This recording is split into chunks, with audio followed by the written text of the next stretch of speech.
শুরু করছি tough talk with Ritabrata. Tough talk with Ritabrata আজকে আমাদের সঙ্গে যিনি অতিথি, তিনি এই মুহূর্তে অবশ্যই গত 48 ঘন্টারও বেশি সময় ধরে বিভিন্ন জায়গায় জল্পনা কল্পনা ছিল। গত 24 ঘন্টায় তিনি বঙ্গ রাজনীতিতে বহু চর্চিত নাম, যদিও রাজনীতিতে তিনি প্রায় 3টে দশক কাটিয়ে ফেলেছেন। অভিষেক বন্দ্যোপাধ্যায় তৃণমূলের দ্বিতীয় সবচেয়ে ক্ষমতাবান পুরুষ এবং দুবারের সাংসদ অভিষেক বন্দ্যোপাধ্যায় অর্থাৎ তৃণমূল প্রার্থী ডায়মন্ড হারবারে অভিষেক বন্দ্যোপাধ্যায়ের বিরুদ্ধে তিনি প্রার্থী ভারতীয় জনতা পার্টির, তিনি অভিজিৎ দাস ববি। আপনাকে স্বাগত টাফ টক উইথ ঋতব্রততে। আমি অভিজিৎ দা, আজকে আমাদের অনেকগুলো প্রশ্ন আছে, সেই প্রশ্নগুলোতে যাব, কিন্তু যাওয়ার আগে এক নজরে দেখে নেব যে কে এই অভিজিৎ দাস ববি।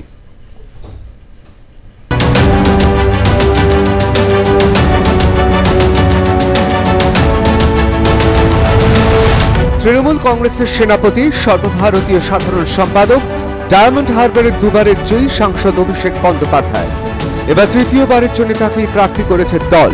তারপর একে একে সিপিআই, সিপিএম, আইএসএফ প্রার্থী ঘোষণা করে, কিন্তু বিশেষ চমক ছিল না কোথাও। মনে করা হচ্ছিল বিজেপি প্রার্থীর নাম ঘোষণায় বড় চমক থাকতে পারে, ভেসে আসছিল বেশ কিছু নাম।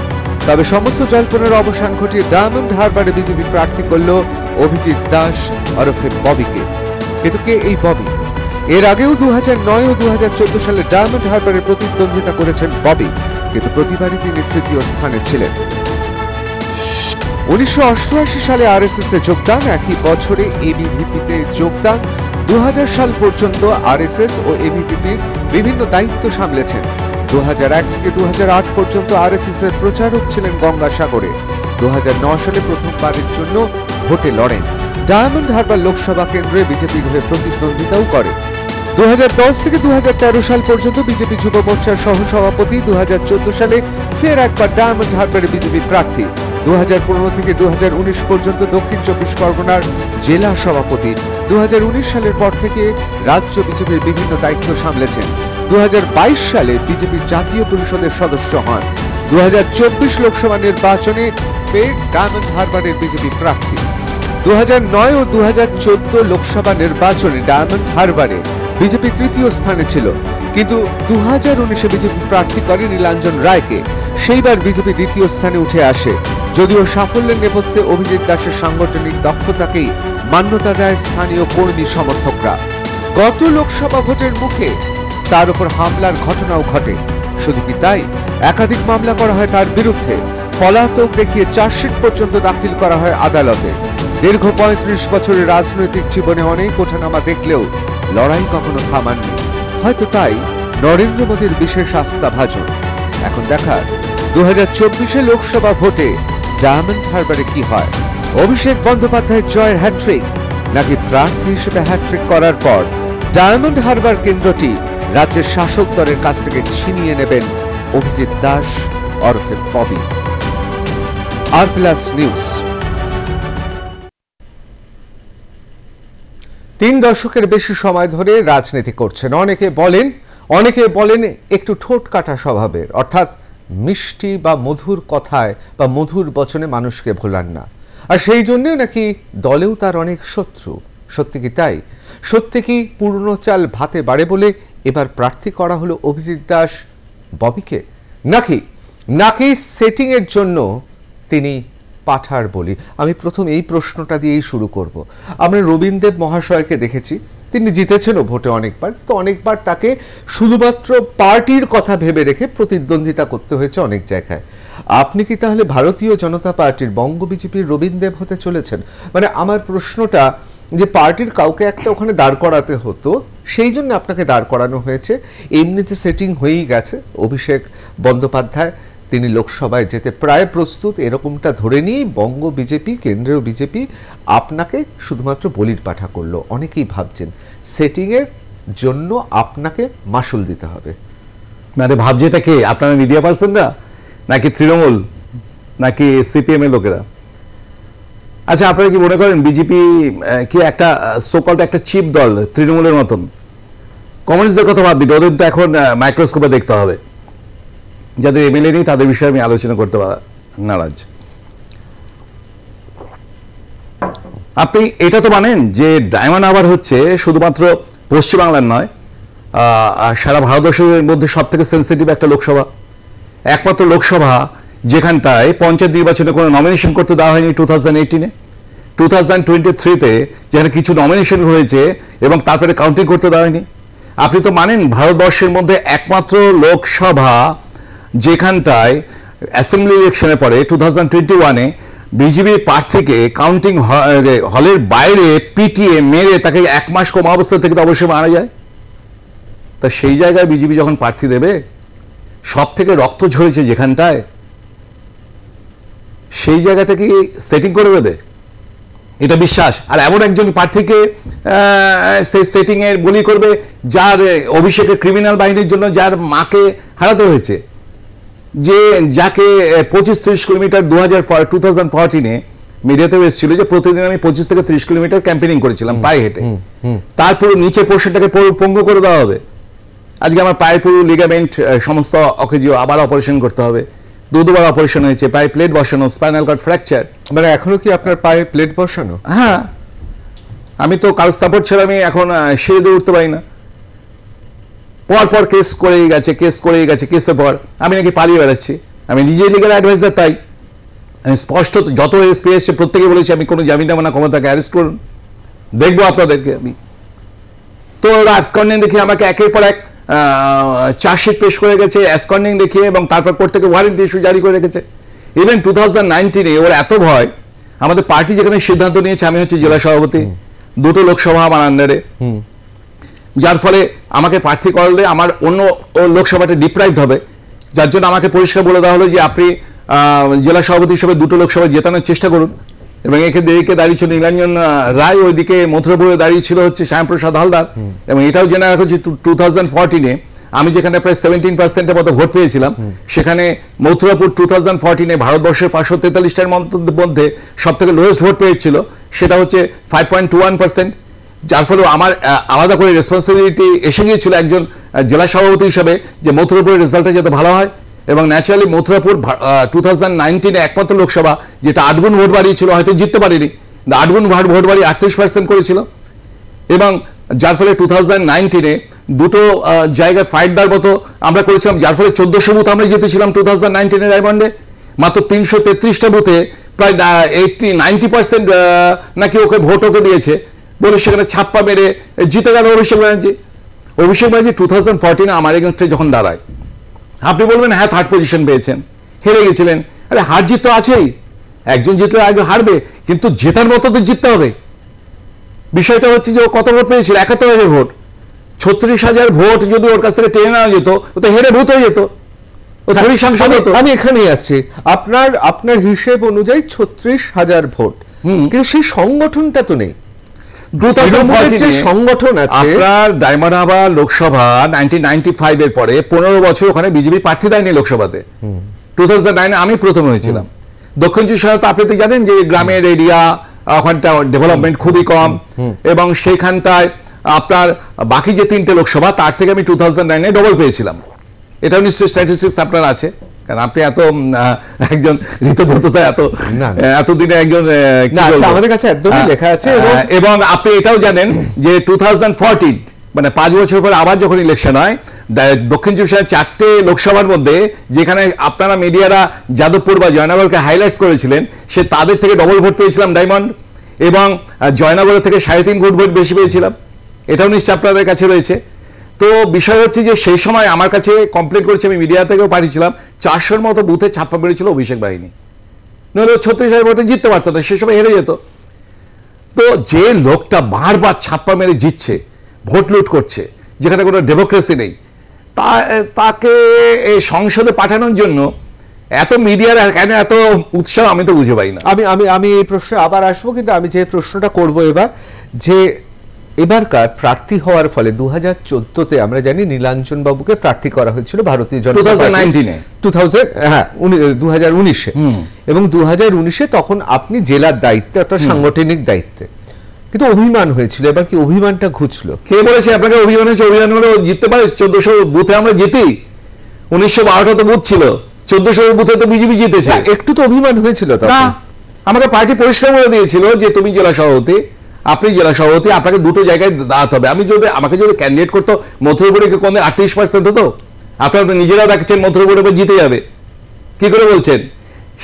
সেবা সমস্ত আমার দলের যারা রয়েছে সবাইকে নিয়ে সেই লড়াইটা দিয়েছিলাম বলেই তা যে মথুরাপুর। আমি আপনার সাংগঠনিক প্রতিভাকে আমি কোনোভাবে ছোট করতে পারবো না, তার কারণ পরিসংখ্যান। আপনি হারুন, যতবারই হেরে থাকুন না কেন, এটা খুব পরিষ্কার যে 2.88% 2009 সালের লোকসভা নির্বাচনে যেবার আপনি দাঁড়িয়েছিলেন, সেবার শ্রমিক লাহিড়ী পেয়েছিলেন 39.17 এবং সোমেন মিত্র পেয়েছিলেন 53.56% ভোট। আমি মানছি 2014-তে সেই জায়গায় অভিজিৎ দাস সেই ভোটকে 2.88 সেটাকে আপনারা নিয়ে এলেন আপনি 15.92, মানে প্রায় 16% কাছাকাছি। এবং 2019-এ আপনার সাংগঠনিক প্রতিভা, আপনি সেটাকে, এবং অবশ্যই ভারতীয় জনতা পার্টি নরেন্দ্র মোদীর হাওয়া ছিল, 33.39% ভোটে নিয়ে এলেন। আমি এ বিষয়ে কোনো বিতর্কেও আমি আসছি না, আপনার সাংগঠনিক প্রতিভাকে আমি সম্মান জানিয়ে প্রশ্ন করছি। এই মুহূর্তে বঙ্গ বিজেপিতে যে 3 জন মুখ রয়েছেন, অর্থাৎ রাজ্য সভাপতি সুকান্ত মজুমদার মহাশয় রয়েছেন, বিরোধী দলনেতা সেখানে আমরা জানি শুভেন্দু অধিকারী মহাশয় এবং দিলীপ ঘোষ মহাশয়, প্রাক্তন রাজ্য সভাপতি এবং একজন এই মুহূর্তে বঙ্গ বিজেপির অন্যতম অত্যন্ত পরিচিত মুখ। কেউই তো আপনার প্রার্থী হতে খুব একটা খুশি হয়নি শোনা যাচ্ছে। ও আপনাকে বলেছে মনে হয়?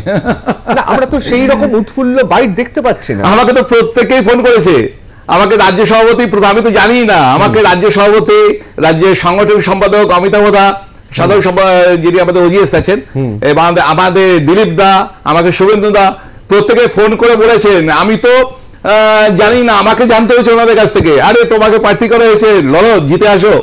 হ্যাঁ, এবং এটা নিয়ে রীতিমতো তারা উৎসাহিত, কারণ তারা জানে যে আমি ফাইটার আছি। এবং কিন্তু মিডিয়াতে কি দেখতে পাচ্ছেন, বা আমরা কি দেখতে পাচ্ছি সামাজিক, আমাকে পার্সোনালি কে বলেছে মিডিয়াতে এটা দেখার দরকার, তাদের উৎফুল্ল হওয়াটা, মানে আমি আপনাকে বলছি, আপনি একজন সাংগঠনিক নেতা হিসেবে, দেখুন রাজনীতিতে তো আপনি সংগঠনটা করে এসেছেন এবং আপনার নাম রয়েছে যে আপনি সংগঠনের লোক, আপনি টিমের লোক। আপনি আমাকে বলুন যে আপনি দক্ষিণ 24 পরগনায় কার্যত বিজেপিটাকে চাষ করে ধীরে ধীরে ফলনশীল করতে পেরেছেন, আপনার পরিসংখ্যান বলছে। সেই জায়গায় দাঁড়িয়ে আমি অভিজিৎ দাস ববিকে জিজ্ঞেস করব যে অভিষেক বন্দ্যোপাধ্যায়ের বিরুদ্ধে এর বদলে প্রাক্তন বিচারপতি, মানে সদ্য প্রাক্তন বিচারপতি অভিজিৎ গঙ্গোপাধ্যায় দাঁড়ালে কি বেশি সুবিধা হতো না? আমি কি করে এটা বলবো? আজকে অভিজিৎ গঙ্গোপাধ্যায় উনি যথেষ্ট রেসপেক্টেবল, আমি তো ওনাকে প্রচন্ড সম্মান করি। উনি যদি দাঁড়াতেন, যেই দাঁড়াক, আমি পার্টিকে পরিষ্কার বলেছিলাম, মেসেজ করে দিয়েছিলাম পর্যন্ত যে যাকে প্রার্থী হবে আমি ভোটটাকে অভিষেক হারানোর জন্য আমি জানপ্রাণ দিয়ে খাটবো, পার্টি আমাকে যে দায়িত্ব দেবে। দেখুন একটা জিনিস বুঝুন, এটা শুধু আমার জ্বালা নয়। আপনি বলবেন যে আপনাকে ইনজিওর্ড করেছে অভিষেক তার ক্রিমিনাল বাহিনী দিয়ে, আপনার নিজের মা মারা গেছে যেদিন আমাদের জেলা অফিসটা অ্যাটাক করলো, তার পাশে আমার দোতলা থেকে আমার মা ওই রাস্তার উপরেই সোর্ড পিস্তল দেখে উনি ওয়াশরুমে গেলেন ভয়ে এবং পড়ে গিয়ে স্পাইনাল কর্ডটা ভেঙে যায়, 6 মাসের মধ্যে বেড রিডেন অবস্থা মারা যায়। আপনি বলবেন আপনি প্রতিশোধ নেওয়ার জন্য ওকে হটাতে চান, এটা অবশ্যই একটা জ্বালা। কিন্তু তার সঙ্গে বিষয় হচ্ছে শুধু আমার নয়, কত লোক ওখানটায় আজকে চাইছে যে অভিষেক হটাতে। আপনি তৃণমূলের অন্দরে যান, প্রত্যেকের মুখে একটা কথা, আমরা তৃণমূল পার্টি করবো কিন্তু অভিষেকে মানবো না। কেন? কিসের জন্য?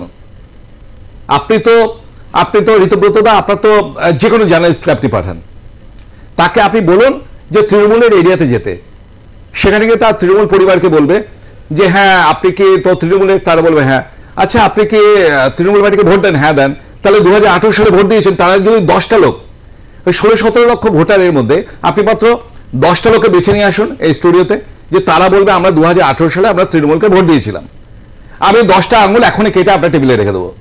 না না, আপনার উনি পা ভেঙে, আমি জাস্ট এত বড় চ্যালেঞ্জ করছি আপনার সঙ্গে। অর্থাৎ কেন তারা 2018 সালে কেন আমি এত বড় চ্যালেঞ্জ নিচ্ছি মিডিয়ার সামনে? কারণ তারা তৃণমূলের লোক যে তৃণমূলকে ভোট দেবে তাকেও সে তার ভোটাধিকার হরণ করে নিয়েছে অভিষেক ব্যানার্জি। না, আপনি বলছেন তারপরে ভোট হয় না? হয়নি, 2018-তে কোনো নমিনেশন হয়নি, কোনো ভোটই হয়নি। ওখানে ডিএম এসপিতে মদতে 2023-তে একই। আমাদের নিজেদের জেলা পরিষদের সদস্য রূপকে কাউন্টিং এর ভেতরে পুলিশের সামনে মাথা ফাটিয়ে দিয়েছে অনুপ পৈলানকে বিদ্যানগরে। কিন্তু ববিদা, আমি আপনাকে একটা সরাসরি প্রশ্ন করছি, যদি মডেল কোন সাংসদ থাকেন বা কোন সংসদকে আমরা যদি ধরি, সেইখানে দাঁড়িয়ে ডায়মন্ড হারবার, অনেকে বলছেন এটা তো মডেল, সেখানে রাস্তাঘাটের আলো থেকে, উন্নয়ন থেকে, বিভিন্ন ভাতা থেকে যেভাবে সাংসদ হিসেবে অভিষেক বন্দ্যোপাধ্যায় কাজ করেছেন, সেটা তো মানে এ বঙ্গে কেন, অনেকে বলছেন এই গোটা দেশে এইরকম কাজ হয়নি, এবং সেক্ষেত্রে উন্নয়নের তরিতেই অভিষেক বন্দ্যোপাধ্যায় এগিয়ে যাবে।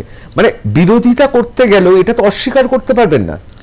ঋতুব্রত দা, আপনি যদি অনেক সমস্যা, অনেক এখন জার্নালিস্ট আছে না, কেউ যারা আপনারাই বলেন যে টিভি, বিয়ে বাড়ি, ক্যামেরাম্যান সব জার্নালিস্ট হয়ে গেছে, সেরকম যদি কেউ বলতো তাহলে আমি উত্তরটা দিতাম না। আপনি বলছেন বলে আমি দিচ্ছি। কিন্তু আমি আপনাকে বলি, বিয়ে বাড়ির ক্যামেরা করতে করতেও অনেকে কিন্তু ঠিক আছে, আপনারাই বলেন, আমার কথা না এটা। আমি নিজেও যেহেতু এই প্রফেশনে ছিলাম, সেই জন্য আমি বিষয়টাকে ওইভাবে দেখি না।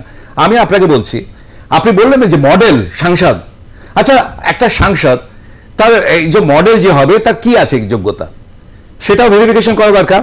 তাহলে আমরা যদি পিআরএস এর ডাটাটা আমরা দেখি, আমার কাছে তথ্য রয়েছে, আমি এখানে ভিডিওতে আমার ফেসবুকে আমি পোস্ট করেছিলাম, এটা যদি দেখতে পারেন, তাতে কি হচ্ছে অ্যাটেন্ডেন্স, যেখানে ন্যাশনাল অ্যাভারেজ ছিল হচ্ছে 79%, সেখানটায় অভিষেক ব্যানার্জির সাংসদে 17 লোকসভাতে অ্যাটেন্ডেন্স হচ্ছে কত 15%, মাত্র 15%।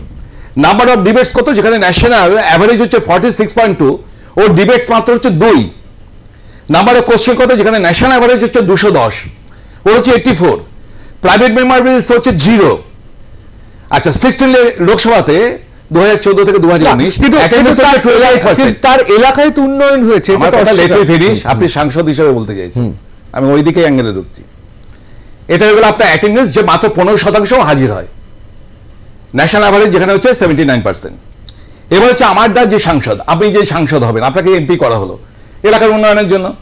আমাদের পশ্চিমবঙ্গের দুর্দশা কেন জানেন তো, আরো বেশি। কংগ্রেস যখন সরকারি ছিল তখন বেশি সংখ্যক সিপিএম এর সাংসদদের পাঠানো হয়েছিল, বিজেপির আমাদের তৃণমূল সাংসদ এসে যায়। বিরোধী দলের যখন সাংসদ যায়, সে কত টাকা পাবে ডেভেলপমেন্টের জন্য, লোকাল এরিয়া ডেভেলপমেন্টের জন্য? বছরে 5 কোটি টাকা।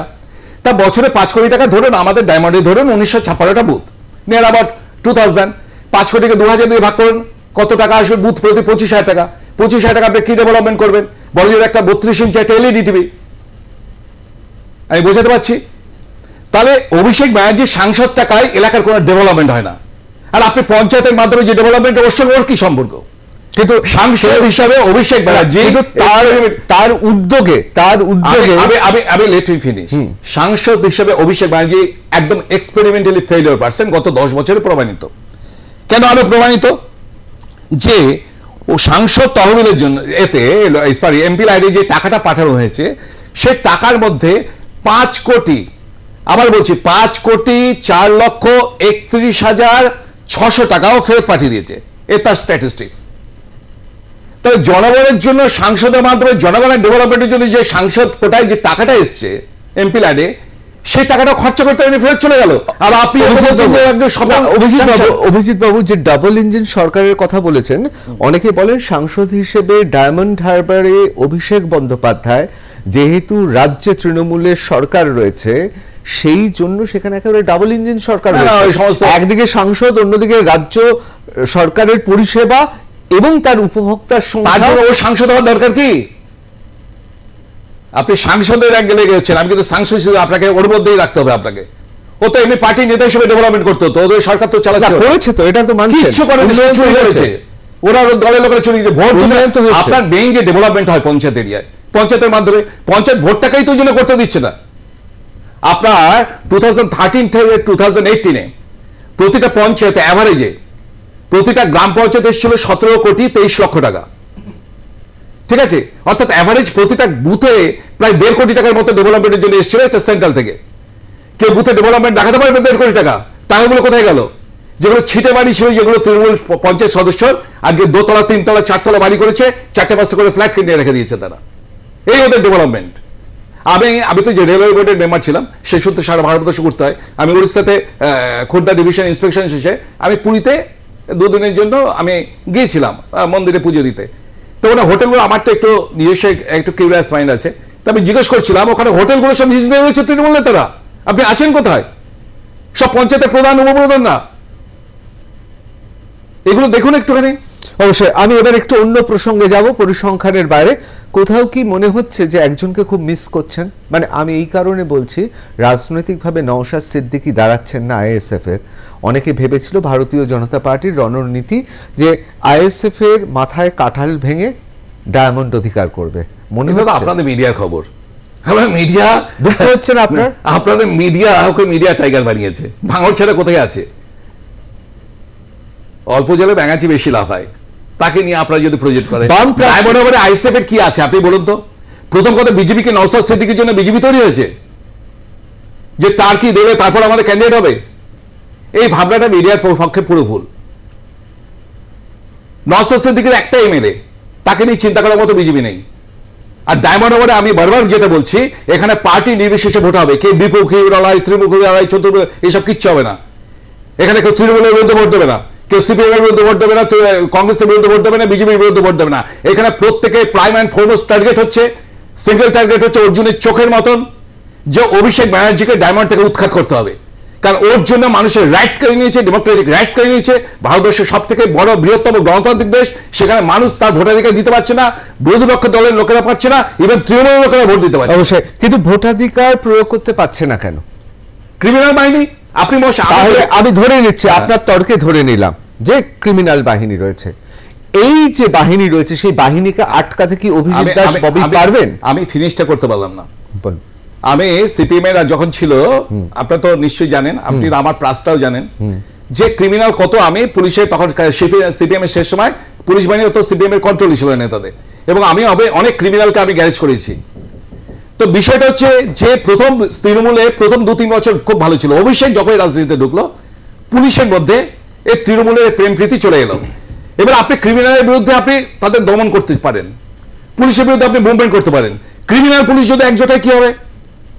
ক্রিমিনাল দিয়ে আমাদের কর্মীদের বাড়ি অ্যাটাক করা হচ্ছে, তাদের বাড়ি গর্জ বাড়ি জ্বালা হচ্ছে, তাদের আসবাবপত্র ভাঙচুর করা হচ্ছে, আবার পুলিশ এসে তাকে ফলস কেস দিয়ে অ্যারেস্ট করা হচ্ছে। এই শক্তির বিরুদ্ধে তো মুশকিল আছে। একটা কথা শুনুন, ববি কি দমন করতে পারবে না সেটা আলাদা কথা, কিছু তো আছে। নইলে অভিষেক ব্যানার্জি ডায়মন্ড হারবারে এত জায়গা থাকতে, ঠিক ববির বাড়ির 300 মিটার আগে ওই আপনারা তো এখন লিপস অ্যান্ড বাউন্সের কথা বলছেন। 2014 সালে তো নিশ্চয় মনে আছে যে লিপস অ্যান্ড বাউন্স আমি প্রথম ফ্ল্যাশ করেছিলাম। তা লিপস অ্যান্ড বাউন্সদের ওই জমির উপর, তৃণমূলের জায়গা নয় এটা, অভিষেক ব্যানার্জির নিজের জায়গা না। লিপস অ্যান্ড বাউন্স যেটা হাইকোর্টের অর্ডারে ইডি এখন সিজ করে গেছে, সেই জমির উপর 4 তলা বিল্ডিং করে শওকত মোল্লা ক্রিমিনালদের ওপেন পিস্তল ট্যাকে গুজে সামনে পুলিশকে দিয়ে রেখে দিয়েছিল। কেন? ববিকে আমতলায় মোড়ে উঠতে দেবে না, যার জন্য আমার বাড়ির 300 মিটার আগে ও ওইখানটায় ঠিক গেড়েছিল। আমাকে দমাতে পারেনি, জানে আমার ওখানে জনপ্রিয়তা বেশি। কারণ আপনি বিধানসভা বা লোকসভাতে ওই পুরো এরিয়ার বুথগুলোতে সবে আমাদের বিজেপি যেতে, ওই জন্য আমাকে অ্যাটাকটা করলে ঠিক লোকসভা ইলেকশনে। কারণ ওর বলতে ভয় ধরে গেছিল 2019 আমাকে যদি প্রার্থী করে, এবং আমার পাটাকে খুব ভয় পায়, আমার মুখটাকে খুব ভয় পায়, আমার আঙ্গুলগুলোকে খুব ভয় পায়। ওই জন্য আপনি ছবিটাও দেখেছেন, আমার চোখে তখন ছুরিটা মারতে গিয়েছিল, আমি গার্ড করেছিলাম বলে মাথাতে ছুরিটা পড়ে গেছিল, চোখ দুটি অন্ধ করে দিতে চেয়েছিল। আমার পুরো পা দুটোতে ওরা এত মার মেরেছিল, আমার পুরো লিগামেন্ট চোট হয়ে রয়েছে, হাঁটাটা যাতে মুশকিল হয়। তার বিষয়টা হচ্ছে যে ও ভয় ধরে গেছিল 2019-এ, ঠিক 2 মাস আগে আমাকে অ্যাটাক করে, ডিসেম্বর মাসে। ওর ক্রিমিনাল বাহিনী, গৌতম অধিকারী, জাহাঙ্গীরের ক্রিমিনাল বাহিনী।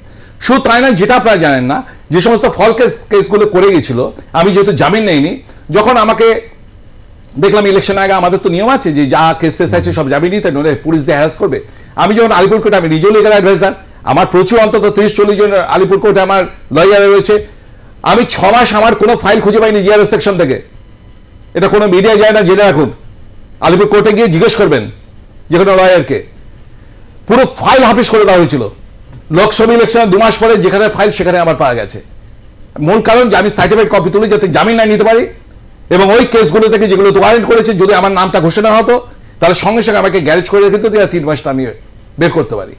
এই যে ক্রিমিনাল টেনাসিটি, আপনি কি ভারতবর্ষে কোথায় দেখেছেন যে একজন লোকসভার ক্যান্ডিডেট তার বিরোধী যে দাঁড়িয়েছে, লোকের নিচে কর্মীদের মারধর এইসব দেখেছেন, তাকে অ্যাটাক করে? অভিষেক ব্যানার্জি সেটা করেছে। এবং আমি যখন কমপ্লেন করেছি হসপিটাল সুইচে, আমি ইমেলে পাঠিয়েছি, সেটা পর্যন্ত এফআইআর করেনি, সুপ্রিম কোনো কেস করা হয়নি। বারবার চিঠি করেছি, কিছুদিন আমি করলাম, কারণ যেহেতু আমাকে অ্যাটেম্প্ট টু মার্ডার কেস ছিল, 307 ছিল, 326 ছিল, এটার জন্য তো কোনো টাইম বাউন্ড নেই। আমি আবার করেছি, তারপরে আবার ইনভেস্টিগেশনের নাম করে।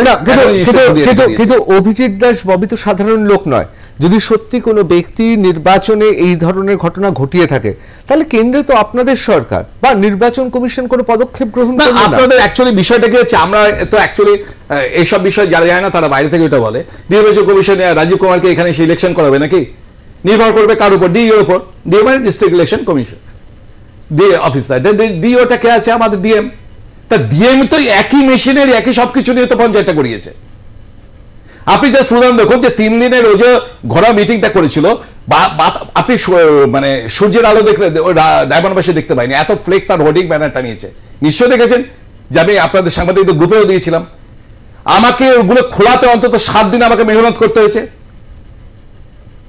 এবং এখনো যদি এফআইআর করেনি বারবার বলা সত্য। লাস্টে নির্বাচন কমিশনারকে রাজীব কুমারকে মেল করার পর তারপরে এগুলোকে খোলানো হয়েছে। অন্তত 4 থেকে 5 কোটির হোর্ডিং ব্যানার। তাহলে আপনি কি মনে করছেন নির্বাচন কমিশনে এখন যারা দক্ষিণ 24 পরগনার বিভিন্ন জেলার যারা পদাধিকার, তাদের বিরুদ্ধে কি আপনারা অভিযোগ করেছেন? অবশ্যই আমি ডিএম কে বলে দিয়েছি ইউ শুড বি নিউট্রাল, মোসাহেবগিরি চলবে না। এই 2 মাস যদি নিরপেক্ষ না থাকেন তো যা করা আমরা করব। দেখুন আমি সায়েন্সের ছেলে হই, each and every action has an equal reaction. তা যে অফিসার যেরকম ভাবে চলবে তার নিউট্রালিটি বজায় রাখবে। আমি বলবো না যে বিজেপির হয়ে কাজ করতে, কিন্তু আমি বলবো তৃণমূলের আর ওই অয়েলিং করা চলবে না। 2026 তো আমরা আসবোই, প্রত্যেকটা ইঞ্চির আমরা হিসাব নেবো। কিন্তু আমি এবার একটু অন্য প্রসঙ্গে আসি, শত্রু সংখ্যা কতটা বাড়লো দলে? কারণ কেন্দ্রীয় নেতৃত্ব আপনাকে দায়িত্ব দিয়েছে, ছবিতেও দেখালাম স্বয়ং প্রধানমন্ত্রী নরেন্দ্র মোদী আপনার পিঠ চাপড়ে দিচ্ছেন, কিন্তু বঙ্গ বিজেপিতে তো অনেকে ঈর্ষান্বিত হয়ে পড়লো। কে সব বলে? প্রত্যেকের ইচ্ছা, আপনি যে কোনো বিজেপি লোককে বলবেন প্রত্যেকে বলবে যে আমরা চেয়েছিলাম ববিরায় দাঁড়াক। তারা যদি সহযোগিতা না করতো, তাদের যদি না চাইতো আমি ক্যান্ডিডেট হতাম। আমি তো ক্যান্ডিডেট হতে চাইনি। আমি বলেছিলাম আমি অ্যাকচুয়ালি অর্গানাইজার, আমাকে কোনোদিন মিডিয়ার সামনে দেখবেন না, আপনাকে দেখবেন সবসময় আমি অপারেট করি ভেতর থেকে। আমরা তো অ্যাকচুয়ালি কিং মেকার, আমরা নিজেরা কিং হতে যাই না। পার্টি চেয়েছি না কিং হও, তো ঠিক আছে আমরা তো পার্টির আমরা সঙ্গে স্বয়ংসেবক হিসেবে পার্টির অনুশাসন আনতেই হবে, তা আমাকে ফাইটটা দিতেই হবে। অনেকে বলেন আপনি নাকি চরমপন্থী, মানে আপনি কিছু মনে করবেন না এই শব্দটা আমি ব্যবহার করছি। অনেকে বলেন আপনি চরমপন্থী, মানে আপনি আপনাদের সংগঠনের আপনি চরম পন্থায় বিশ্বাস করেন। চরমপন্থী মানে অ্যাকশনে বিশ্বাস করেন। আপনি অ্যাকশন রিঅ্যাকশনের কথা বলছিলেন, চরমপন্থী আপনি। তৃণমূলকে কেউ এ করতে পারবে? কি ভাবছেন কি আপনি? আরে অ্যাগ্রেসিভ হিন্দুজমের কথা তো বিবেকানন্দই বলে গেছেন। স্বামী বিবেকানন্দ পরিচিত সঙ্গে স্বয়ংসেবক হিসাবে, তাকে তো গুলে খেয়েছি, তো তার নীতি তো মানতেই হবে। ওইসব মিনে ব্যাপার আমার দ্বারা হবে না, আমি পরিষ্কার বলে দিয়েছি। একটা সামান্য উচ্চ মাধ্যমিক পাস ছেলে সে বলছে আমি হচ্ছি এমবিএ পাস। আমি তো প্রথম আমি একেবারে সরাসরি আপনাকে জিজ্ঞেস করছি। অনেকে বলেন অভিজিৎ দাস ববি মাথা গরম, মধু মাখিয়ে কথা বলতে পারেন না, এবং অনেকে বলেন, আমি কিন্তু বারবার করে বলছি যে অনেকে বলেন এমন তার নেতৃত্ব কিছুটা হলেও যেন মনে হয় এক্ষুনি বোধহয় একেবারে এমন একটা সিদ্ধান্ত নিয়ে নেবে, পুরো অ্যাকশনে চলে যাবে। সত্যি কি? আচ্ছা, অ্যাগ্রি বেশ না থাকলে কেউ পাত্তা দেবে? আপনার কি মনে হয়? আমার অ্যাগ্রি বেজ আছে, আর কথাগুলো কারা বলবে দেখবেন পুলিশ অফিসার বলবে। আমি তো এসপি ফেসপি ডিএম ফেম কাউকে ছাড়ি না। পুলিশের এত রাগ কেন আপনার উপর? পুলিশের রাগ হয় গালাগালি খাই বলে, তৃণমূলকে তেলাই বলে, তাহলে রাখবে না।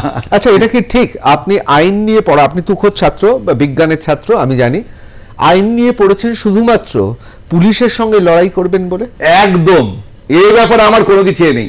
2000 আমি তখন 2000 সালে আমাকে মিথ্যা কেসে 4 মাস ওয়ান্টেড, রাইট কেসে আমাকে ওয়ান্টেড করে রেখেছিল, 6 বার আমি জামিন পাইনি। আমি তখন বিএড করছিলাম, যত সম্ভব আমার বিএড কোর্সটাও হলো না ওই জন্য।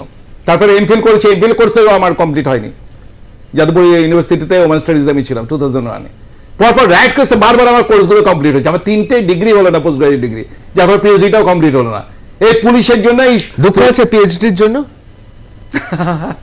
আমি একটা পিএইচডি করবো ডায়মন্ড হারবারে, আমার ইচ্ছা আছে ডায়মন্ড হারবারে 10 বছর সন্ত্রাস নিয়ে, যে কিভাবে যে ছোটবেলা আমরা যেটা পড়তাম না যে ক্রিমিনালাইজেশন ইন দ্য পলিটিক্স, সেটাকে কিভাবে অভিষেক ব্যানার্জি ইমপ্লিমেন্ট করেছিল ডায়মন্ড হারবারে। আমি আবার পুরোনো কথায় ফিরে আসছি। দাঙ্গার অভিযোগ ছিল, আপনাকে পালিয়ে বেড়াতে হয়েছে, অনেকে বলেন আপনি দাঙ্গাকারী, সত্যি তাই? আচ্ছা ঠিক আছে, আপনারা তো বলবেন, প্রশ্ন রাখবেন। আপনি জোকা থেকে কালকে স্টার্ট করুন, যতগুলো ফ্যাক্টরি আছে ফ্যাক্টরিতে নিশ্চয়ই বিজেপি লোকেরা কাজ করে না, কারণ ফ্যাক্টরিগুলোতে যখন তৈরি হয়েছে সবই কংগ্রেস, সিপিএম আর তৃণমূলের লোকেরা কাজ করে। হিন্দু মুসলিম সব ধর্মের লোকেরা আছে। শুধু গিয়ে বলুন সেঞ্চুরি প্লাইবোর্ড থেকে শুরু করুন, গিয়ে বলুন আচ্ছা ববিকে কি চেনেন? যত মুসলিম ওখানে ওয়ার্কার আছে যারা টিএমসি কে ভোট দেয়, সিপিএম কে ভোট দেয়, তারা যদি না বলে যে আল্লাহ ববি তাকে পাঠিয়েছে, আমি রাজনীতি ছেড়ে দেবো। কেন? তার মূল কারণ হচ্ছে যে গরিব দরদি শ্রমিক দরদি সিপিএম যে বলে না 1948 ওয়েস্ট বেঙ্গল মিনিমাম ওয়েজেস অ্যাক্টের জন্য 34 বছর সিপিএম সরকার পায়নি, তৃণমূলও পায়নি। অভিজিৎ দাস ববিকে প্রত্যেকটা ফ্যাক্টরিতে গিয়ে ওই মুসলিম হিন্দু খ্রিস্টান নির্বিশেষে প্রত্যেকে রাইটস ফিরে পাওয়ার জন্য ওইটাকে চালু করেছিল, মুভমেন্ট করেছিলাম, যার ফলে তাদের 70-80 টাকা। কিছু মনে করবেন না, ভোট আসছে বলে সবকা সাথ, ভোট আসছে বলে সবার সাথে। আমি তো সবার না, ভোট আসছে না সকলেই তো জানে। এই যে আমি যখন ল পাস করার পর আমি যখন আমার প্রচুর ছেলে মেয়েকে আমি ল তৈরি করে আমি বলেছিলাম দেখ গরিবদের জন্য কিছু করা উচিত। কারণ আমি যখন বৈঠক নিই, যখন গ্র্যাজুয়েট ছেলে মেয়েদের সঙ্গে বসে প্রত্যেকে বলি যে তোমরা যে গ্র্যাজুয়েশন কমপ্লিট করেছো তোমাদের বাবা মা 2 লাখ 3 লাখ টাকা খরচা করেছে, কিন্তু সরকারি 50 লাখ হয়েছে। আমরা একটা মাস্টার ডিগ্রি করেছি, সরকারি 45-50 লাখ টাকা হয়েছে। এবং একটা ডাক্তার পাস করতে গেলে 70-80 লাখ টাকা খরচা হয় সরকারি। এই টাকাটা আসে ডাইরেক্ট ট্যাক্স, ইনডাইরেক্ট ট্যাক্সের মধ্যে। তো গরিব লোকদেরও তো কিছু অবদান আছে। এই জন্য শিক্ষিত সমাজকে বেশি করে গরিবদের জন্য করতে হবে। এই জন্য আমি লিগাল অ্যাকাউন্টে সেল করেছিলাম ফ্রিতে, এবং তাতে আইন নিয়ে পড়াশোনা তো পুলিশের সঙ্গে লড়াইয়ের না না, আমি শুধু তা নয়, আমি গরিবদের জন্য আমি পুরো ওখানে সেল করেছিলাম, প্রচুর ছেলেকে মেয়েকে লয়ার তৈরি করে তাদেরকে দিয়ে আমি ফ্রিতে সমস্ত সার্ভিস দিতাম, লিগাল সার্ভিসটা। হ্যাঁ, এটা পুলিশেরটা ছিল কিছু, পুলিশটা শুধু কমিউনিস্টরা ছিল, কমিউনিস্ট এবং তৃণমূল তো 1998 পর ওখানে ঢুকেছিল, এবং তারপরেও তো তারা খুব অত্যাচার শুরু করেছিল। এদেরকে রেজিস্ট করার জন্য তখন আমার মনে হলো যে আইনটা জানা দরকার আছে, এবং জানতাম বলেই তো অন্তত অনেককে সেভ করতে পারি। আমি আমি আমি আপনার সঙ্গে অনেকে যারা কাজ করেছেন তারা বলেন আপনার আরেকটা, মানে আমি এটাকে বলবো বদঅভ্যাসই বলবো, যে আপনি ফিস করে কথা বলতে পারেন না, কানে কানে কথা বললেও এত চেঁচিয়ে কথা বলেন যে সবাই জেনে যায়। সত্যি তাই? আমি ফিস করে কথা বলবো মশাই, যারা পাপি হয় তারা বলে, আমি কেন বলতে যাবো? আমি সিধে চালাচ্ছি সবসময় চড়াসুর না। আরে সিংহনাথ তো দরকার, শব্দই তো ব্রহ্ম। রাজনীতি থেকে যারা ফিস করে বলে, শুনুন, যে লোকের মুখে হাসি নেই আর যে লোক মিনমিন করে বলে, একটা গ্রাম্য ভাষায় প্রভাব আছে না, যে মিনমুনে গরু, একটা এই ভাষায় যমরাজ খাওয়া, তা ব্যাপার হচ্ছে মিনমুনে গরু হতে নেই। শীতের সাথে থাকতে হবে, মন পরিষ্কার থাকতে হবে, পরিচ্ছন্ন থাকতে হবে, স্মাইলিং ফেস থাকতে হবে। আর কোনো অন্যায় যখন করবেন তখন আপনার প্রাইম টার্গেট হবে অন্যায়ের বিরোধিতা করা।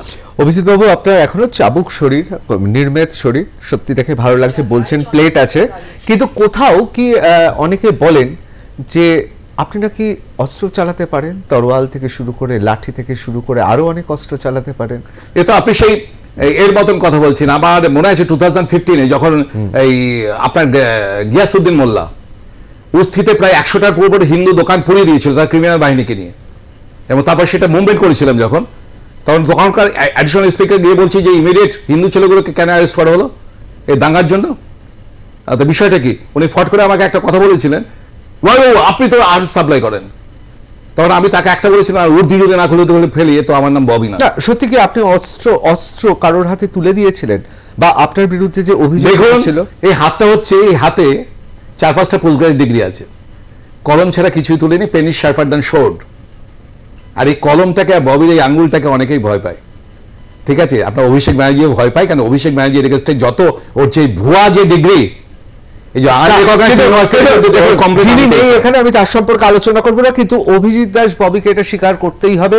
ডায়মন্ড হারবারে ভারতীয় জনতা পার্টির প্রার্থী হয়েছেন অভিষেক বন্দ্যোপাধ্যায়ের বিরুদ্ধে, এতে আপনি দেশ জোড়া প্রচারের আলোয় চলে এসেছেন, এটা তো আপনাকে স্বীকার করতেই হবে। আপনার মিডিয়া যদি করেন, আমি তো প্রচার চাই না, আমি মিডিয়া টাইগার নই, সকলেই জানে।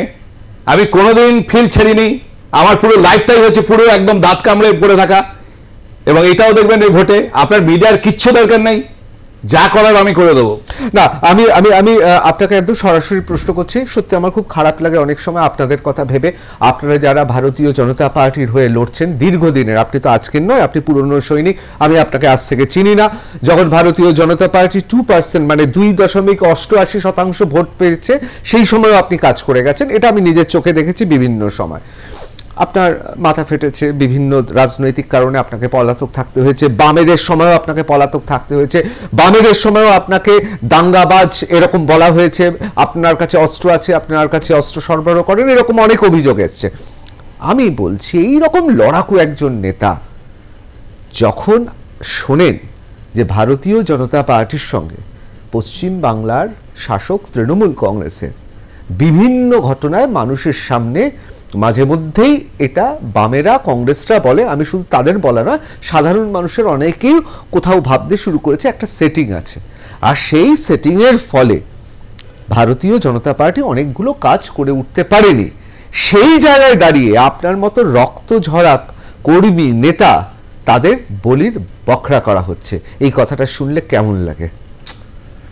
हाथी चले बाजार में कुत्ता भोके हजार, साधुन का दुर्भाव नहीं जमनिंदर संसार। তুলসীদাসের একটা দোহা আছে। তা হাতি যখন বাজারে যায় হাজারটা কুকুর চিৎকার করবে, তা হাতি কি তাদের পিছনে দৌড়বে? বিজেপি প্রার্থী বা বিজেপির বিরুদ্ধে আপনার সাম্প্রতিক ঘটনাগুলো দেখে মনে হয় না কোথাও একটা ভারতীয় জনতা পার্টি এবং তৃণমূলের মধ্যে একটা সেটিং আছে? তাহলে আপনার পার্থ গ্যারেজ হয়? দেখুন দেখুন দেখুন, এক্সপায়ারি ডেট পেরিয়ে যাওয়ার, পলিটিক্যাল এক্সপায়ারি ডেট পেরিয়ে যাওয়া কয়েকজন না হয় গ্যারেজ হচ্ছে, আমি মেনে নিলাম। আমি এটাও মেনে নিলাম দু ধরনের ইডি সিবিআই কেন্দ্রীয় এজেন্সি দু ধরনের ক্ষমতা আছে। এক ধরন হচ্ছে রাত্রিবেলা 3টে সাড়ে 3টের সময় ওই বেড়ালের মতো ঘেঁটি ধরে তুলে নিয়ে আসবে, কিন্তু যারা রথী মহারথী হবে তাদের নোটিশ পাঠানো হবে। আবার আপনি দেখুন পার্কস্ট্রিট থানায় দেখুন যে সিবিআই কে কার্যত চ্যাংদোলা করে তুলে নিয়ে চলে গেল। আপনি শেখ শাহজাহানের ঘটনা দেখুন যে সেখানে কি অবস্থা হলো এবং তার কতদিন বাদে ব্যবস্থা গ্রহণ করা হলো, এইগুলো দেখে আপনার মনে হয় না সেটিং আছে? আরে স্লো বাট স্টেডি হচ্ছে জিনিসগুলো, এটা তো দেখুন একের পর এক তো গ্যারেজ হচ্ছে, এবং আপনার এই যে সোকল্ড ভাইপো হয়ে যাবে, অত টেনশন করছেন কেন? ওনার নাম অমিত শাহজি, উনি ঠিক চিন্তা করবেন, ষষ্ঠ দপ্তরটা ওনার হাতেই রয়েছে, ঠিক আছে? অন্যায় করে কেউ পালাতে পারবে না। অনেকে বলেন বঙ্গ বিজেপি যত না নেতৃত্ব আপনাকে ভালোবাসেন, অনেক বেশি স্নেহ করেন কেন্দ্রীয় নেতৃত্ব। এটা কি করে বলে? কে বলেছে? প্রত্যেকে আমাকে ভালোবাসে, প্রত্যেকে ভালোবাসে, একমাত্র আমাকে ভালোবাসতে পারে না সোকল পুলিশ অফিসাররা। পুলিশের ওপর এত রাগ কেন? অভিজিৎ দাস ববির এখন নয়, 3 দশকের বেশি সময় ধরে রাজনীতি করছেন, যেন মনে হয় পুলিশের ওপরই আপনার সবচেয়ে বড় রাগ। না, অ্যাকচুয়ালি আমার এই জিনিসটা ভালো লাগে না। এই যে পশ্চিমবাংলার পুলিশকে দেখে না, আমরা যখন ছোটবেলা পড়াশোনা করতাম আমরা মনে করতাম আইএস হওয়া আইপিএস হওয়া বিশাল ব্যাপার। এই সিপিএম এর শেষ সময় থেকে বা এই বিশেষত তৃণমূলের এই 14 বছর ছোটবেলায় তো শুনেছি আপনারও আইপিএস হওয়ার ইচ্ছা ছিল। ওসব ছাড়ুন, হ্যাঁ যেটা বলছি যে এই যে তৃণমূলের এই যে কালচারটা এনেছে না, এটা কোনো ভালো বাড়ির ছেলে মেয়েদের না আইএস আইপিএস করবে না। আমার খুব বাজে লাগে বিষয়টা, যেটা ভালো বাড়ির ছেলে বা মেয়ে সে আইএস হচ্ছে আইপিএস হচ্ছে, তার মা বাবার আশা পূরণ করছে, আর এখানে চাকরগিরি করছে, এই জিনিসটা একদম মেনে নেওয়া যায় না। তা অভিজিৎ দাস ববিও ক্ষমতায় এলে আপনিও তো পুলিশকে এইভাবে ব্যবহার করবেন? যদি বেঁচে থাকি, যদি ক্ষমতা আসে, পুলিশ অ্যাডমিনিস্ট্রেশন তো আমাকেই তো দেখতে হয়, রাজ্য আমাকে দায়িত্ব দিয়েছে, যদি সে সময় আমাকে দায়িত্ব দেয়, আপনি এটা দেখে রাখবেন যে আমাদের পুলিশ ডিপার্টমেন্ট পুরোপুরি নিউট্রাল থাকবে, এটা দেখে নেবেন, তারপর আপনি আমাকে ডাকবেন। কারণ বিজেপির লোকেরা অন্যায় করে না, আর বিজেপির মধ্যে কেউ যদি অন্যায় করে সেটা বিজেপির কোনো নেতৃত্ব বরদাস্ত করে না, আমি যদি করি। কিন্তু দুঃখের বিষয় হচ্ছে আমাদের দেশের গণতন্ত্রের সূচক ক্রমশ নিচের দিকে চলে যাচ্ছে, এবং সেটা হয়েছে গত 1 দশকে। ওগুলো বাজে কথা। আপনি সব থেকে বেশি রাইট দেখবেন মমতার আমলে। মমতা বলছে কই আমার তো কিছু নাই, এটা দাঙ্গা। সব থেকে বেশি দেখুন এই ভোট যত আসছেন দেখবেন প্রত্যেক জায়গায় রাইট করাবে। এই আজকে বিষ্ণুপুরে তো নিশ্চয়ই জানেন কালী মন্দিরে কালী মূর্তিটাকে ভেঙে দিল। আমরা ওখানে দায়িত্ববান কার্যকর্তা আছে বলে আমরা হিন্দুদের বলে দিলাম যে না কোনো রকম কিছু চলবে না, 2-3টে পাগল হয়তো করেছে, ওসব ছেড়ো না, পুলিশ তাই ইনভেস্টিগেট। না, আমি আপনাকে সাধুবাদ জানাবো। অবশ্যই আমরা এখানে সবাই সম্প্রীতির সঙ্গে বাস করি। আমি কোনো ধরনের বৈষম্যের কথা বলবো না। আমি মানুষ হিসেবে বিশ্বাস করি যে কেউ যদি কোথাও কিছু করে থাকে সেগুলো ব্যক্তিগতভাবে মানুষ কিছু যে টেরাসিটি হচ্ছে, যখন ইলেকশন আসবে সবসময় দাঙ্গা বাঁধিয়ে পুরো সংখ্যালঘু ভোটটাকে নিয়ে আসা, এবং আপনার হিন্দু মানসিকতা এমনভাবে তাদেরকে উইক করে দেওয়া হয় যাতে তারা ভোট দিতে না যায়, তাদের ক্ষতি হয়, এবং অদ্ভুতভাবে দেখবেন রায়টের সময় বেশি বেশি করে হিন্দুদের ঘরবাড়ি পুড়িয়ে দেওয়া হয়। পেট্রোল বোমা ইউজ করা হয়। না, আমি আপনাকে বলবো নির্বাচন চলে এসেছে, আমরা এই বিষয়টা নিশ্চয়ই, আপনি খুব স্পর্শকাতর বিষয়ে কথা বলছেন, আপনার স্বাধীনতাও আছে, কিন্তু আমি এটাই বলবো যে এটা আমাদের খুব গর্বের যে পশ্চিমবঙ্গ এবং ভারতবর্ষে আমরা সমস্ত মানুষ একসঙ্গে থাকি। এটা তো মানবেন, আমরা এটা তো আপনাকে বলছি, স্ট্যাটিস্টিক্স দিচ্ছি আপনাকে। না, আমি আলোচনা করব না, 1981-এ দক্ষিণ চব্বিশ পরগনা স্পেশালি বলছি, সেন্সাস রিপোর্ট দেখে নেবেন, আমি ভুল তথ্য দিই না, আমার একটা, এটা নিশ্চয়ই জানেন আমার কোয়ালিটি আছে, আমি ভুল তথ্য দিই না। 1981-এ আমাদের হিন্দুদের সংখ্যা দক্ষিণ চব্বিশ পরগনা ছিল 73.41%। 2011-এ লাস্ট সেন্সাস হয়, হিন্দুদের সংখ্যা হচ্ছে কত? 63.89%। অবশ্যই আপনি খুব গুরুত্বপূর্ণ বিষয়, হিন্দুটা কোথায় গেল? আপনি খুব গুরুত্বপূর্ণ বিষয় অবতারণা করেছেন, এটা নিয়েই আমরা একদিন বসবো, লোকসভা নির্বাচন হোক। কিন্তু তার আগে আমাকে বলুন যে 2024-এর লোকসভা নির্বাচনে সবচেয়ে বেশি কেন্দ্রীয় বাহিনী মোতায়েন করা হচ্ছে, আপনি মনে করেন যে এবারকার ভোট নির্বাচন অবাধ হবে? রাজীব কুমার যিনি আছেন উনি তো নির্ভর করছেন, আমি তো ওনাদের উপর প্রেশার করতে পারি না। যদি তৃণমূল তার মিসইউজ করে তার ডিএমদের বা এসপিদের, সেটা তো আমরা অবশ্যই কমপ্লেন করবো, ছাড়বো না, এটা আপনি নিশ্চিত থাকতে পারেন। আমরা চাইবো মানুষ যাকে পারে ভোট দিক, তার গণতান্ত্রিক অধিকার যেন সে প্রয়োগ করতে পারে।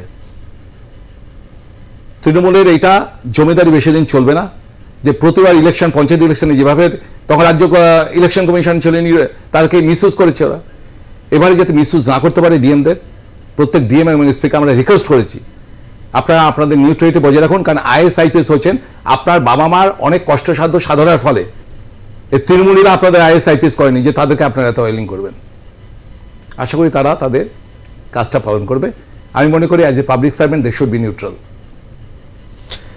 আইএসএফ বা প্রতিকূলের মতো বাম প্রার্থী কতটা প্রভাব ফেলতে পারে এবারকার নির্বাচনে? ওরা বুঝবে, আমার কি জানা দরকার, আমি ওদের বিষয়টা কোনো ইয়ে নেই আমাদের। আপনি বলছি বিজেপিকে এবার জেতাবে হচ্ছে অভিষেক ব্যানার্জি, গত 10 বছর ওনার সাধনার ফলে এটা। আর আমি যদি উল্টোটা বলি, অর্থাৎ অভিষেক বন্দ্যোপাধ্যায়কে এবার জেতাবে বিজেপি, আর সেই জন্যই অভিজিৎ দাস ববি মানুষ বলছে, কিন্তু অনেক মানুষ। আচ্ছা, আমি আপনাকে বললাম কি, ওই জন্য অভিষেক ব্যানার্জি 2017 সালে ঠিক ববির বাড়ি 300 মিটার আগে তার ক্রিমিনাল বাহিনী ওই লিপস অ্যান্ড বাউন্সের ওই বিল্ডিংটা করে রেখে দিয়েছিল, তাদেরকে শেল্টার দিয়ে রেখেছিল। এই জন্য একের পর এক 37টা 38টা কেস করে দিয়েছিল আমার এগেইনস্টে, আমাদের সঙ্গে পীড়িত করার জন্য, তাই তো? না, আমি একদম জানার জন্য জিজ্ঞেস করছি, বামপন্থীরা বেশি কেস করেছিল না তৃণমূলরা বেশি কেস? দেখুন, বামপন্থীদের সময় আমাকে একটাই কেস করেছিল, এবার ওটা কোয়াশিং হয়ে গেছিল। আর আমার যত কেস হচ্ছে সমস্ত হচ্ছে 2000 এই অভিষেক ব্যানার্জি ইলেকশনে আসার পর থেকে, নির্বাচনে 2013 থেকে। আমি আপনাকে একেবারে আর আপনি এটা জানেন না, যে জিনিসটা অনেক মিডিয়া জানে না, আপনারা অভিষেক ব্যানার্জিকে 2014 থেকে দেখছেন দক্ষিণ চব্বিশ পরগনায়। অ্যাকচুয়ালি এদের পরিবারটা হচ্ছে একটা জমি হাঙরদের পরিবার। আপনার কলকাতার বিল্ডিংগুলো একের পর এক নিয়েছে এদের পরিবারগুলো, এগুলো আপনারা দেখেছেন। যে ফাইলটা আপনাদের কাছে নেই, যেটা আমার কাছে আছে, 2009 থেকে অভিষেক ব্যানার্জির মা বাবা দক্ষিণ চব্বিশ পরগনার জমি কিনে। অবশ্যই আমরা কোনো প্রার্থী নিয়ে আজকে আলোচনা করব না, কারণ লোকসভা নির্বাচন, তিনি নেই এখানে, আমরা আলোচনা করব না। কিন্তু যেই বিষয়টা আমার কাছে খুব গুরুত্বপূর্ণ, বিশেষ করে আপনার কাছে, কারণ আপনি সাংগঠনিকভাবে দীর্ঘদিন ধরে দক্ষিণ চব্বিশ পরগনায় কাজ করছেন, যে আমরা দেখছি যে সৌমেন মিত্র তিনি 2009 সালে তিনি জিতলেন। তার আগে আমরা শ্রমিক লাহিড়ীকে দেখেছি, এবং শ্রমিক লাহিড়ী তারপর পরাজয়, এবং তারপর ডক্টর আব্দুল হাসনাত, এবং পরবর্তীকালে ডক্টর ফুয়াদ হালিম, সেখানে বামেদের ভোট ক্রমশ কমেছে। আমার বক্তব্য হচ্ছে শ্রমিক লাহিড়ী বা বামেরা এক সময় তো ডায়মন্ড হারবারের টানা জিতে এসেছিল, অর্থাৎ ডায়মন্ড হারবারকে লাল, মানে লাল হিরে বলা হতো। তারপর কি এমন ঘটলো 2009 সাল থেকে যে বামেরা এইভাবে কক্ষচ্যুত হলো, আর পরিষ্কারভাবে বলতে গেলে অক্ষচ্যুত হলো? এই যে লাল রংটা দেখছেন, যতদিন যাবে লালটা ফেড হয়ে গেরুয়ায় পরিণত হয়। এটা বলবেন, এটা আমাদের এটা এই রঙই থাকবে, এটা হচ্ছে প্রকৃতির নিয়ম, ঠিক আছে? কমিউনিস্টদের আছেটা কি? যেখানে কমিউনিস্টরা একবার উৎখাত হয়, পৃথিবীর ইতিহাস বলে, সেখানে আর আসতে পারে না। কিন্তু এখন তো সবুজ দুর্গ, ডায়মন্ড হারবার, মানে পরিসংখ্যান বলছে। আমি আপনাকে বলছি, ইলেকশনটা শেষ হতে দিন, আমি আপনাদের এখানে আসব। ভোট যদি এখানে নিরপেক্ষভাবে করতে দেয়, ও বড় বড় ডায়লগ দেয় না, তার ডায়লগটা দিক না, যেখানে কোনো ইনসিডেন্ট ঘটবে না। আমি ববি আপনাদের এই মিডিয়ার সাথে বলে যাচ্ছি, কিন্তু কোনো যদি ইনসিডেন্ট না হয়, কিন্তু আমি ববিতা একটা কথা আপনাকে জিজ্ঞেস করি, যদি কারোর পোলিং এজেন্ট না থাকে, যদি কারোর কাউন্টিং এজেন্ট না থাকে, যদি কারোর কোনো রকম সংগঠন না থাকে, সেক্ষেত্রে শাসকের কি করণীয় বলুন? আপনি একদিন টাইম করুন তো। 2018 আমি জেলা সভাপতি ছিলাম, ডায়মন্ড হারবারে 1041টা ছিল হচ্ছে বুথ পঞ্চায়েতের। আমি আপনাকে 1041 আমাদের ক্যান্ডিডেটের ফোন নাম্বার সমেত এখানে টেবিলে দিয়ে যাবো। না, এখন বুথ সংখ্যা কত? 1956। আমি বলছি গ্রাম পঞ্চায়েতের কথা বলছি। অবশ্যই না, আমি প্রার্থীর ছবি সমেত নমিনেশন ফর্মগুলো সব এখানে রেখে। আমি আপনার কাছে জিজ্ঞেস করছি, এবার বুথ সংখ্যা কত? 1956 আপনাদের বুথ। এই 1956-র মধ্যে 959টা হয়েছে। হ্যাঁ, 959, 1959। এই 1959-এর মধ্যে 300 তো এমন বুথ আছে যেখানে তো কোনো রাজনৈতিক দলের কোনো সংগঠনই নেই। সেক্ষেত্রে আপনি কি করে শাসককে খালি দোষ দেবেন? এটা তো বিরোধী। মানে 300 আপনার যদি না থাকে, আপনি বলতে চাইছেন যে 300-র মধ্যে 98% ভোট ওরই পড়বে, তাই না? সেখানে তো কোনো সংগঠন নেই। 2014-তে টাইপের করেছিল, মানে আর কোনো দল নেই, সকলে অন্ধ হয়ে গেছে। তাদেরকে মানুষ ধরে ধরে নিয়ে এসে ওই তৃণমূলের ছাপ্পাটা দেয় যে ভাই আমার আমি আপনাকে 333টা ভোট পেয়েছিল। না, আমি আপনার কাছে রণনীতিটা জানতে চাইছি যে 1959টা বুথের মধ্যে 300টা এমন বুথ আছে যে বুথ বিরোধী। আমি ভারতীয় জনতা পার্টি 2011 সালে বিরোধীদের কাছে দুর্ভেদ্য, কারণ সেখানে তাদের কোনো অর্গানাইজেশন, সংগঠনই নেই, কোনো একটা লোক নেই। 2011 সালে পশ্চিমবাংলায় তখনকার দিনে 67,000 বুথের মধ্যে 55,000 বুথে তৃণমূল পার্টি কোনো পোলিং এজেন্ট দিতে পারেনি। কি করে ক্ষমতা এলো? বলুন? অবশ্যই আবেগ সঞ্চারিত হয়েছিল। তাহলে সেটাই বুঝুন। আপনি বলছেন সে আবেগ আছে, ডায়মন্ডের প্রত্যেকের আবেগ অভিষেককে হটাতে হবে। তৃণমূলীরা বলছে, আমি বারবার বলছি, এখানে ভোটটা একমুখী, দুমুখী, ত্রিমুখী, চতুর্মুখী হবে না। এখানে ভোটটা কখনোই বিজেপি বিরোধী, সিপিএম বিরোধী, তৃণমূল বিরোধী হবে না।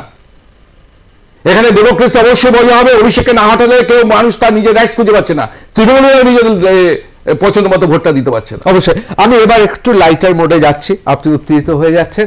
আমি জিজ্ঞেস করছি, নিজেকে নিজে মাঝে মাঝে খুব সান্ত্বনা দেন। আমি দেখছিলাম আপনি বলছেন যে এত পরে আপনার নাম ঘোষণা হয়েছে, আপনার কিছু এসে যায় না, কারণ আপনি বলছেন এতদিন সময় আছে, 45 দিন সময় আছে। অবশ্যই নিজেকে কত আর সান্ত্বনা দেবেন? কিছু সান্ত্বনা, আপনি স্ট্যাটিস্টিক্স দেখুন না। আপনার 2021 সালে আমাদের যখন অ্যাসেম্বলিতে ইলেকশনটা হয়, দক্ষিণ চব্বিশ লোকেরা প্রার্থীরা কদিন টাইম পেয়েছিল? 20 দিন 21 দিন। তো তা আমি তো 45টা দিন পাচ্ছি, তো ডবল তো পাচ্ছি।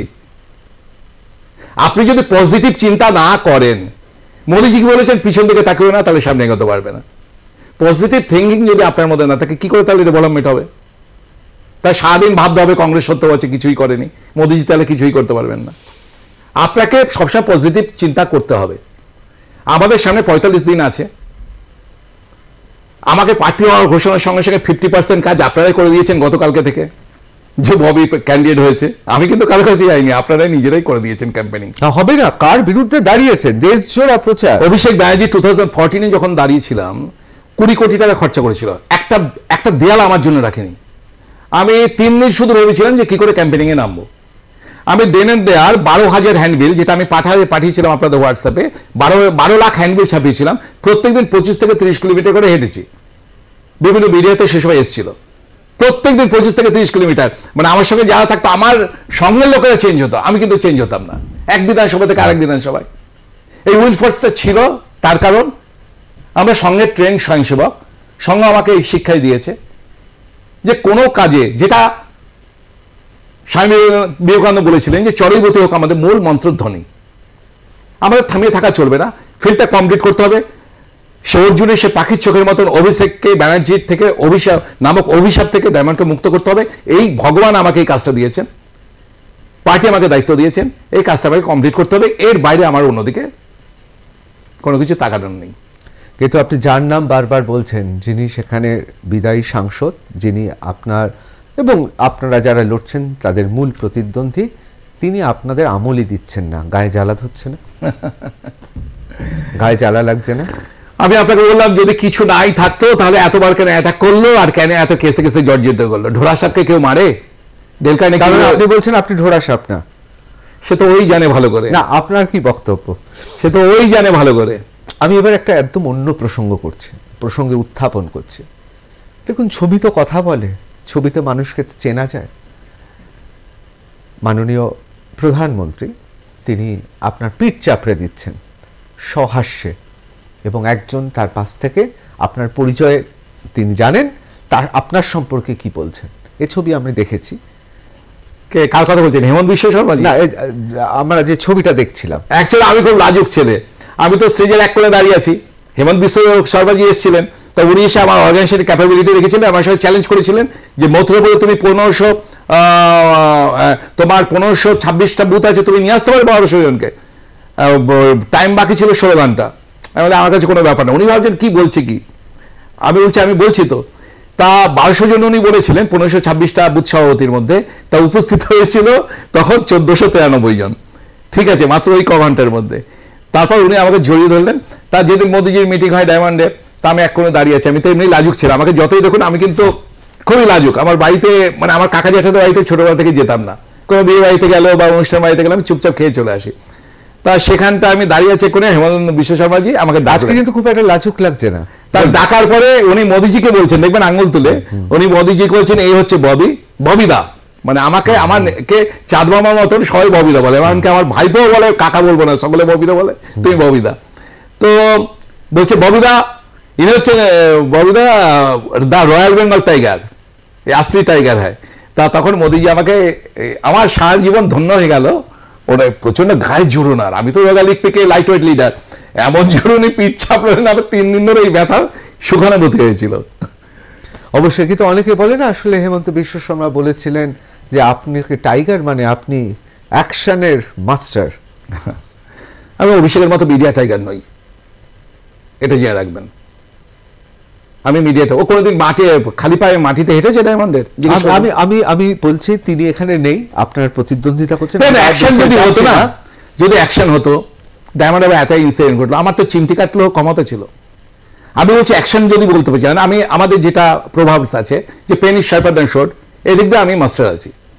ওখানে বলছেন অনেক সম্রাট, মানে যেমন আমরা শেখ শাহজাহানকে দেখলাম, অনেকে বলছেন এরকম নাকি অনেক মুঘল সম্রাটের নামে অনেকে আছেন যাদের নির্দেশে গাছের পাতাও তাদের নির্দেশে পড়ে। হ্যাঁ রয়েছে তো, এখানটায় অভিষেকের এতেই রয়েছে। না, তাদের আপনারা আটকাবেন কি করে যদি সংগঠন না থাকে? দেখা যাক না, ইলেকশন তো 40 দিন 42 দিন 43 দিন বাকি আছে, কিছু তো একটা হবে।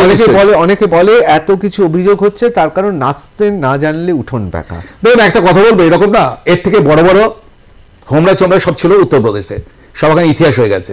আপনি জেনে রাখবেন যে আফটার 2 ইয়ার্স এগুলো সব ইতিহাস হয়ে যায়। কিন্তু আমাকে এই বাংলায় একটা কথা বলুন, যে আমরা দেখলাম যে 53.56 অর্থাৎ 53.56% ভোট পেয়ে সোমেন মিত্র 2009 সালে তিনি হচ্ছেন তৃণমূলের সাংসদ হলেন। তারপর আমরা দেখলাম যে 2014-তে 40.31% ভোট পেয়ে অভিষেক বন্দ্যোপাধ্যায় তিনি সাংসদ হলেন, এবং তারপর 2019-এ দেখলাম 56.15% ভোট পেয়ে অভিষেক বন্দ্যোপাধ্যায় সাংসদ হলেন, এবং সেবার যে নিকটতম প্রতিদ্বন্দ্বীর থেকে আরো মার্জিন বেড়ে গেল। আমার বক্তব্যটা হচ্ছে, কত ভোট ছিল? 3,20,000, তাহলে 2,80,333টা বুথ থেকে 1400 বুথে, 1900 বুথের মধ্যে 1912টা বুথের মধ্যে 1400 বুথের বেশি বিজেপি জিতে আছে। আমার বক্তব্যটা হচ্ছে প্রতিবার যদি পঞ্চায়েত নির্বাচনে যদি সত্যি রিগিং হয়, ছাপ্পা ভোট হয়, তাহলে প্রতিবার মানুষ, কেন্দ্রীয় বাহিনী রয়েছে, মানুষ নির্বাচন কমিশনের ভোট গ্রহণ হচ্ছে, সেখানে মানুষ গিয়ে বিপক্ষে ভোট দেবে, কিন্তু ভোট তারা দিয়ে আসেন অভিষেক বন্দ্যোপাধ্যায়। না ভোট দেয় না, আপনি বলছেন নির্বাচন কমিশন আর কেন্দ্রীয় এজেন্সি থাকা সত্ত্বেও নির্বাচন কমিশনের তো এখানে আসছে না, পুরো কন্ট্রোল করছে তো ডিএম তো ডিস্ট্রিক্ট ইলেকশন কমিশনার। তাহলে আমি প্রার্থী হিসেবে, ভারতীয় জনতা পার্টির প্রার্থী, আমি অভিজিৎ দাস ববিকে জিজ্ঞেস করবো, তারপরে নির্বাচন কমিশন কেন্দ্রীয় এজেন্সি থাকা সত্ত্বেও তাহলে এ রাজ্যে ছাপ্পা ভোট পড়ে না আপনি বলছেন? টোটাল ডিএম এবং এসপির দ্বারা কন্ট্রোল হয় ডায়মন্ডের। হ্যাঁ, নির্বাচন কমিশনের, তারা তো নির্বাচন কমিশন, এই জন্য তো মাঝে মাঝে চেঞ্জ করতে হয় না, দেখলেন না গতবারে কি করা হলো? গতবারে যে সিলভা মুরুগান ছিল তাকে চেঞ্জ করে দেওয়া হলো, ততক্ষণ অনেকটা ক্ষতি হয়ে গেছে, প্রচুর আমাদের কর্মীদেরকে অ্যারেস্ট করেছিল 2019-এ। অবশ্যই আমার সময় একেবারে শেষ, আমি একদম শেষ সময় এই কথাই বলবো, সুস্থ থাকুন, ভালো থাকুন। অসম্ভব রোদ চারিদিকে, এবারও কি আগের মতো হাঁটবেন ঠিক করেছেন? সেদে উঠতে খুব কষ্ট হয়, কারো সাপোর্ট ছেড়ে উঠতে পারি না। মোটামুটি হাঁটার ক্ষেত্রে এখনো অনেকেই হারিয়ে দেবো, ঠিক আছে। আপনি হাঁটুন, সুস্থ থাকুন, গরমে আর আমি লম্বা দৌড়ের ঘোড়া আছি। আর লাস্টে বলছেন না যে নাম ঘোষণা কেন হলো ওস্তাদের মাস শেষ রাতে, সেটাই বিজেপি দেখিয়েছে। অবশ্যই অনেকেই সেই কথা বলছেন, ওস্তাদের মাস শেষ রাতে বঙ্গ বিজেপিতে অনেকেই ভেবেছিলেন অভিষেক বন্দ্যোপাধ্যায়ের বিরুদ্ধে দাঁড়াবেন। হ্যাঁ, তার মধ্যে নিশ্চয়ই অনেকে রাজনৈতিক কারণে দাঁড়াতে চেয়েছেন, আবার অনেকে প্রচারের পাদপ্রদীপে দাঁড়ানোর জন্য তারা উৎসাহী ছিলেন। কিন্তু ওস্তাদের মাস শেষ রাতে শেষ হাসি বঙ্গ বিজেপিতে হাসলেন অভিজিৎ দাস। এবার তৃতীয়বারের জন্য তিনি লোকসভার প্রার্থী। আবার অভিষেক বন্দ্যোপাধ্যায় তিনিও এবার তৃতীয়বারের জন্য দাঁড়াচ্ছেন, আগে দুবার জিতেছেন। কার কি হ্যাট্রিক হয়? কারোর কি হারের হ্যাট্রিক হবে, কারোর জেতার হ্যাট্রিক হবে, নাকি কে জায়ান্ট কিলার হবে, ঠিক করবে মানুষ, ডায়মন্ড হারবারের মানুষ। আমরাও সেদিকে তাকিয়ে আছি। অসংখ্য ধন্যবাদ এত ব্যস্ততার মধ্যে আসার জন্য। টাফ টক উইথ ঋতব্রত এখানে শেষ করছি। অন্যান্য খবরের জন্য চোখ থাকুক আর প্লাস নিউজে, সবার আগে সবার পাশে।